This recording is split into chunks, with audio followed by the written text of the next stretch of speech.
Assalomu alaykum hammaga. Mustafayev Davron o'rtog'imiz bir mashina zakaz qiluvdi. Qaysi biridan olib borayin desam, nega mana shu mashinani zakaz qiluvdi. Oxiri topdik bu mashinani. Mashinamizni obzorini aytsak, 100 nomer bo'ladi bu. Bunga pravo shart emas. Sizda projektorlari va bokovoylarda ham svitlari bor. Oynasi bo'lmaydi, oldida loboy bo'ladi. Avtomat korobka. Mana shu tarzdagi mashinamiz. Kulishtir o'rtada bo'ladi.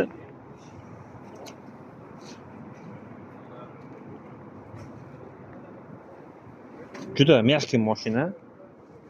Yo'l tanlamas.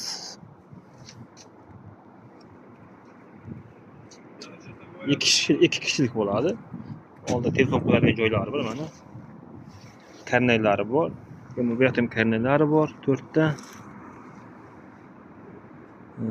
Davron uchun bu maxsus ishlab chiqarilgan mashina bo'lib,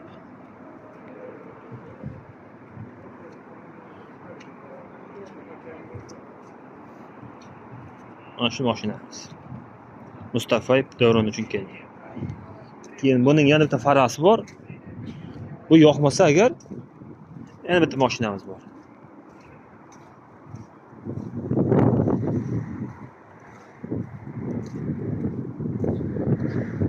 Bunisi bor. Bunisi ham 5 nomerda yuradi, pravo shart emas, avtomat korobka, obzorini aytsak. Bakovoylarda ichi qizil, qora, oldi telefon qo'yg'ichlari yo'q lekin.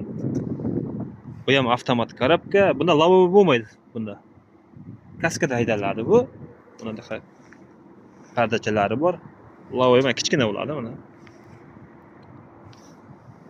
Bu ham Mustafayev Davron uchun maxsus ishlab chiqarilgan bo'lib, yosh bloger bo'lamiz. Bunday vaqtda gulishtirlari bor. Gulishtir qizigan payt sal yeribdi, ahmad qilmaysizlar endi. Kameralari bor, 360 gradus.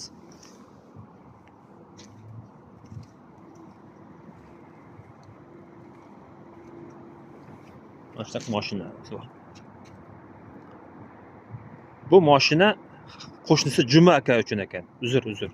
Nargisi Mustafayev Davron uchun. Bu mashina Davronning qo'shnisi Juma aka uchun. 1200 ta qo'yib bor-ku. Shu uchun.